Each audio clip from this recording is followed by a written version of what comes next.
Wait, are we really gonna drop this album? And we live, ladies and gentlemen. Out of the blue, with absolutely no single promotion whatsoever. No promo, you go out and you get it. We have a new J. Cole album. J. Cole, man, Fed 9, what up? What's the plan? I had to come to grips with myself that it might flop. I didn't know if no singles and no promotion would be a risk. So I had to tell myself, yo, this album could potentially come out and sell terribly. Is that worth people hearing it, experiencing it at one time?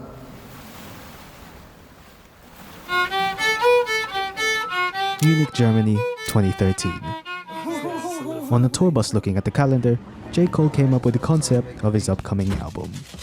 I wrote it as if it was a soundtrack to a movie that only exists in my head. And this'll all be mine?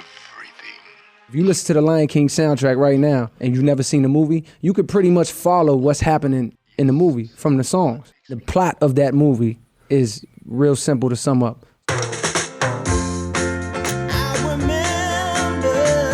Small town kid, he got dreams to be a movie star. Where do you want to go?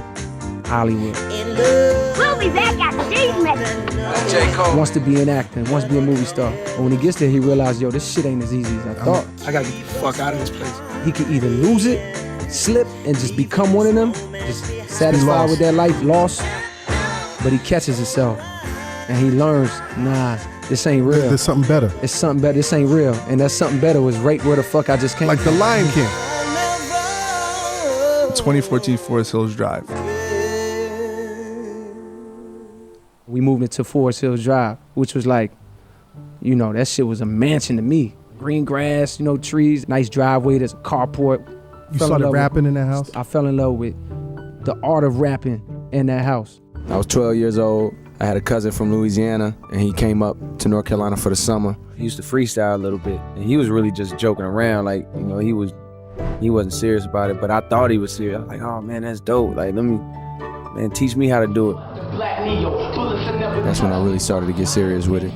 At the age of 14, Cole won a local rap cypher, and at the age of 15, started producing beats on his own, because he couldn't really find beats anywhere else.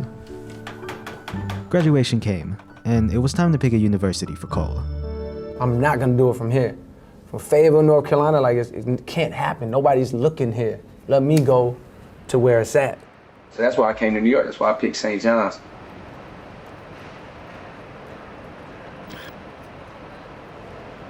Jay-Z, I got a few projects that I'd like to get you on, if you're not scared. Ooh. I had been getting the word that, you know, that he wanted to meet with me. He had heard Lights, Please. I guess Jay was like, man, bring him on, bring him here. I always say I didn't believe it at first. I'm like, yeah, whatever. You know, okay, Jay-Z wants to meet me, cool. I believe when I see it.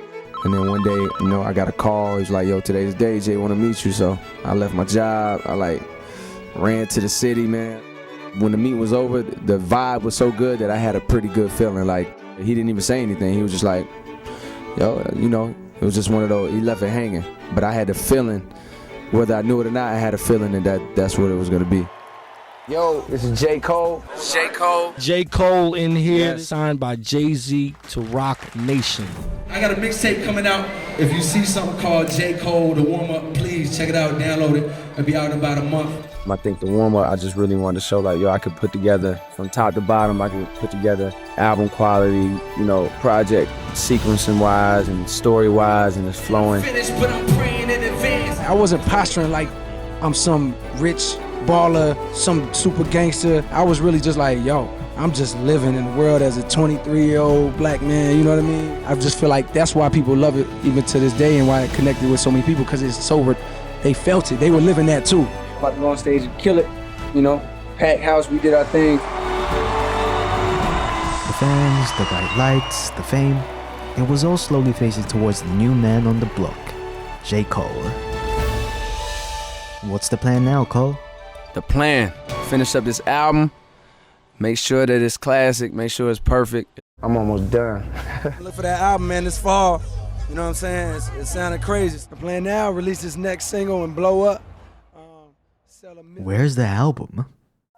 Because usually a label will sign you, put you in the studio. When you get a single, that's when they start working. When then the world talks about them. This was the first time in like music history that they had an artist that people was coming to them about. They didn't do anything. They didn't press no buttons. People was like, yo, what's up with that J. Cole? When you gonna put out this kid J. Cole? I'm feeling that J. Cole. Yo, J. Cole, where's the single? That's when they hit us with, yo, we need a single. The first time we ever got hit with that. Shit, I don't really know. And I just happened to make this song called Who Dat, and I was like, here. And I learned very quickly working Who Dat that it had no chance at radio. Why? The way radio works is everything is research driven. They call people that listen to the station and they play 7 seconds or 12 seconds of your song, and the person at home dials 1 or 2 if they like it. When Who Dat was out going up against I Can Make Your Bed Right, man, you my everything, you all I ever wanted. You think, who that? You think that was gonna appeal to? No. It was back to the studio for Cole. He needed a radio hit single for his album to drop. The first song I ever did that I was like, this is what they need, was this song called Higher. This is the first time that I ever made a song that was like, yo, I got the one. Like, he gonna love this. Like, this is the one.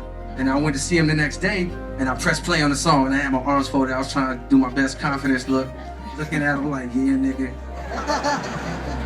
And he was looking back at me like, woo, like, yeah, I'm fucking with this. So he was fucking with it, but it was not the reaction that I wanted. The reaction that I wanted was like, we got it, nigga, let's go. It was cool. I just left, and I'm like, all right, I'm gonna come back with some other shit.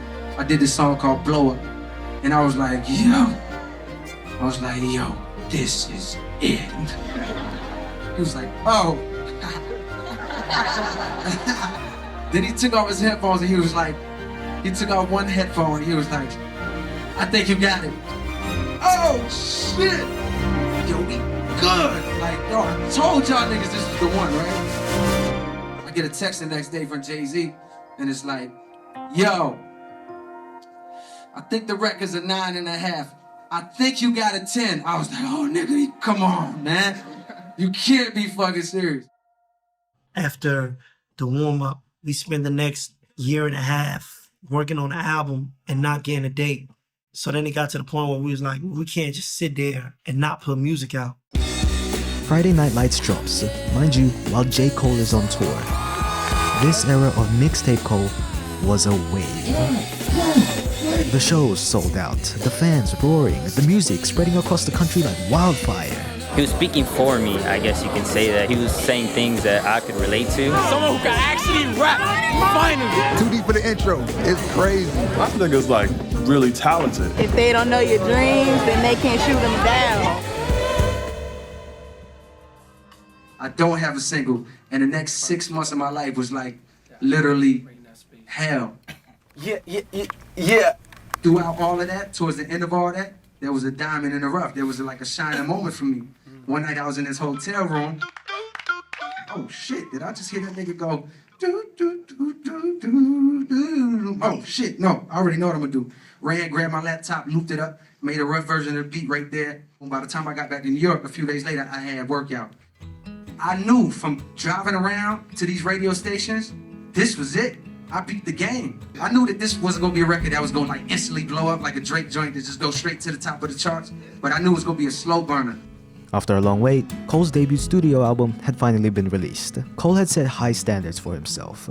He wants his first album to be a classic, a magnum opus. With his hands shaking, thoughts running on a treadmill, Cole checks out his first week's sales.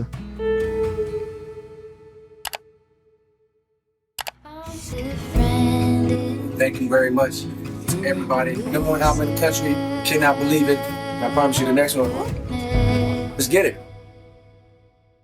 Your debut album, J. Cole, Cole World, The Sideline Story. He had the #1 album in the country. Please welcome J. Cole. A fan walks up to Cole. They greet each other with the fan cheerfully saying to Cole that he loves his music and he's a big fan. I guess they was like, it's over. They both take a breather on the side. After a while, the fan asks Cole, yo, can I ask you something real quick? You know, I'm a big fan of you and I like your music, man. But what happened on the album, bro? I knew my first album was a couple steps off. Right. I knew what I did. In retrospect, I knew where I fucked up. to get it there, and therefore I knew that I didn't accomplish what I wanted to, and that was the cause of my misery, because I wanted my first album to be, in a sense, what Friday Night Lights was on a mainstream level. How do I drop that classic? But I was already worn out by that. I was stressed and like, you know, so it killed me because I ain't really had nobody to blame. Right. I just didn't know no better. By the time J. Cole had dropped his first album, everyone in the hip-hop industry was ahead of him. Drake is at the #1 spot with Take Care. Kendrick Lamar is being crowned as the king of hip-hop with Good Kid, Mad City.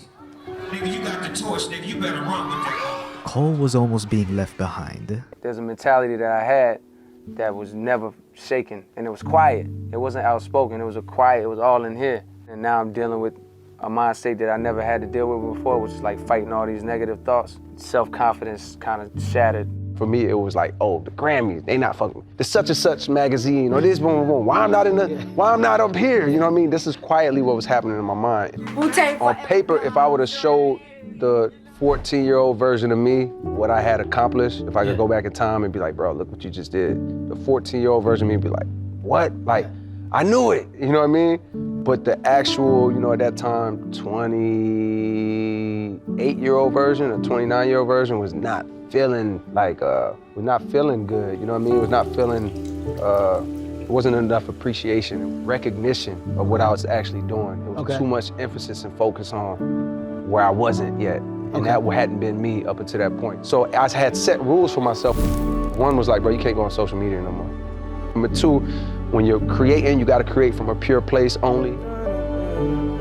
You ever told like a secret to somebody, and you're like, I'm glad I told. That's what Born Sinner felt like for me. I could have been crushed, I could have been broken, I could have lost the shit I had to go through. You know what I mean? And it's not nobody's fault, it's just the way the game was set up. It wasn't set up for me to survive. Born Sinner is like, oh, that's me, like y'all could have got me, and I'm telling. It's like 6, 7 a.m., maybe even 8 a.m. I'm in the studio listening to the album, and I could not believe, like, it's almost like I'm hearing it for a fan, like a fan for the first time. As soon as Born Sinner came on the last song, I started crying. Grateful tears, and also unbelievable tears, like, damn, I really did it. Like, I beat the shit, like, I beat y'all niggas. You know what I mean? Like, I could have been crushed, I could have been broken, I could have lost. The release of Born Sinner, even with the commercial success it reached, didn't detract his doubters away. However, Born Sinner was a stepping stone for Cole to stop reaching radio and make an important decision. Is it the money? Is it the fame? Is it the accolades? Is it the comfort? Is it the impact? What are you doing it for? I was on tour and I looked at the date and I was like, oh man, I know New Year's is about to come. And I was like, yo, it's crazy. It's about to be 2014. Yo, this is it. Am I ever gonna get there? This is the year you buy the house back. That's the name of the album. This is boom, boom, boom, boom. I knew it. Am I ever gonna get there? It was over from that day forward. Like, I was right over there. Am I ever gonna get there? This was just me being a well-fed artist who just wants to create. That was the difference. There was no attachment or expectations of any type of success. I let that shit go. If this shit flop, it's cool. I don't give a fuck. Am I ever gonna get there? I already achieved some shit that I set out to achieve. This is the first time I wasn't waiting on the first week numbers to feel like, okay, we did it. Now it's like, nah, I know we did it. The numbers, whatever they are, is just like icing on the cake. I won already in my mind. Like, yo, I came through with this title, with this concept. It was given to me. It was, and it came together perfect. And I made the album that I'm so excited and ecstatic about to like give to the world. Woo! Final numbers on Hits Daily Double, baby. What is that? What? 361, 120. Woo! Hey! Hey! Shatter the game, baby. That's his best album. That's his best body of work. It crossed generations. He makes it so easy to relate to him. It gave you hope, you know, if you're trying to get, no matter what you're trying to do, it just gave you that hope. This guy's gonna be a certified legend. Finally. Can y'all believe that shit? This is what people want. An interviewer asked Cole, "Are you concerned about legacy?" I was, absolutely. 2 to 3 years ago, I was all about, yo, I want them to say this, compare me to such and such, boom, boom, boom. I feel like now, I'm like a grown man. You know what? Like, I don't give a fuck. And I don't really know the answer to that question, and I don't really care to, like, answer it. Like, it's not important to me no more. My name's J. Cole. Yes, fuck, gonna drive a Honda Civic. You don't know me now, but that stamp is gonna mean something in a minute. If they don't know your dreams, then they can't shoot them down. Yo, we good. Yo, I told y'all niggas this was the one. I beat y'all niggas. Every poet just want love. Look at what he gave to the world. Nobody's perfect, and you're only human. Appreciation. It don't sound big, but it's big. Life could be both beautiful and ugly, depending on how you look at it. I decided to appreciate what I got and the relationships that I do have and putting value on these things. That's the answer. Appreciation is everything.